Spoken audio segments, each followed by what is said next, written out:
Let's talk about something a little unsettling. What if I told you that some of the most common foods on your shelf, from your kid's favorite candy to the formula you might be feeding your baby, could contain hidden toxins? Well, today we're going to break it all down. We'll look at where these things come from, what the latest research shows, and most importantly, what you can actually do about it. Okay, let's dive right in by tackling a huge misconception. We hear it all the time, right? Natural is always better, always safer. But you know what? When it comes to food, that's just not always true. In fact, some of the most powerful toxins out there are 100% natural. You know, when we hear the word toxin, our minds usually jump to images of factories, pollution, that kind of thing. But what if I told you that nature itself is a master chemist and it's been creating its own potent toxins that can easily find their way onto our plates? So, what exactly is a natural toxin? Well, the World Health Organization puts it simply. It's a toxic compound made by a living thing, like a plant or a fungus. It's not added in a factory, it's basically the organism's own little self-defense system. Think about this for a second. We're always told to eat more beans, right? But get this, eating just a handful of raw or even undercooked kidney beans can cause some really nasty food poisoning. And that's all thanks to a powerful natural toxin they make to protect themselves. And this is exactly why you've always been told to cut off the green parts of a potato. That green color and those little sprouts, that's a sign that the potato is producing these natural toxins called glycoalkaloids. It's the potato's way of screaming, "Hey, don't eat this part!" Yep, even something as wholesome as honey can have a dark side. It's rare, but if bees happen to collect nectar from certain toxic plants, like rhododendrons, the honey they produce can cause a pretty serious condition.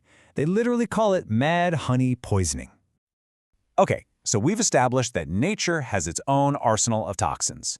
But what about the ones we've added to the mix? Let's shift gears and look at how our modern world has introduced a whole new slate of contaminants into our food supply.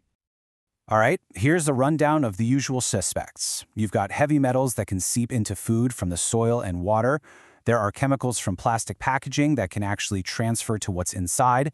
Then you've got mycotoxins from mold, leftover pesticides from farming, and even new compounds that form when we say grill our food.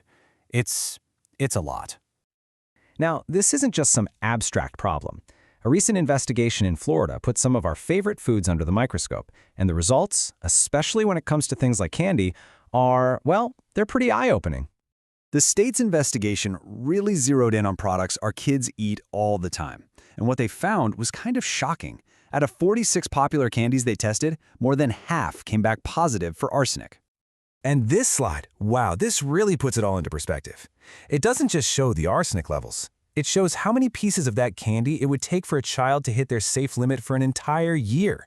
And for some of these, it's not a lot at all. Just 4 pieces of Twizzlers. 4 pieces for the whole year. The absolute highest level they detected, 570 parts per billion, was in Tootsie Fruit Chew lime candies. And just to be crystal clear, we're talking about arsenic, a heavy metal that can have really serious health effects with long-term exposure. But it isn't just about candy. The investigation also looked at something even more critical: baby formula. I mean, for so many parents, this is the single most important food they will ever buy for their child. And what's really concerning here is that heavy metals like lead and arsenic were found in some of the most common, most trusted baby formula brands out there. And it's important to understand, it's not because they're being added on purpose. It's because these metals are in the environment, in the soil and water where the raw ingredients are grown. Okay, I know this is a lot to take in, and if you're a parent, this is probably pretty alarming to hear. But before anyone panics, let's just take a step back and look at the bigger picture. How is our food supply regulated, and what do these numbers really mean in context? You know, the FDA itself is pretty upfront about this. They basically say that it's impossible to get rid of these contaminants completely from our food, so their main job is to focus on keeping the levels as low as humanly possible. So what is the FDA actually doing?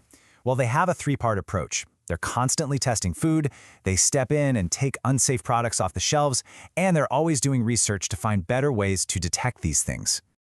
So, the good news is, we are not powerless here. There are simple, everyday things we can all do to help protect ourselves and our families. Let's open up our consumer toolkit. Okay, here's your action plan. Try to eat more whole, unprocessed foods. Go organic when you can to cut down on pesticides. It's a really good idea to filter your tap water, especially if you're using it to make baby formula. And speaking of formula, experts suggest trying to switch up the brands you use. And of course, remember to cook those beans properly to zap those natural toxins. And here's an incredibly simple swap that can make a real difference. Ditch the plastic food containers and switch to glass. Plastic, especially when it's heated, can leach chemicals into your food. Glass, on the other hand, is totally inert. It's a simple, easy win. So, remember those toxic kidney beans from the beginning? Here's exactly how to make them perfectly safe to eat. It's a simple 3-step process.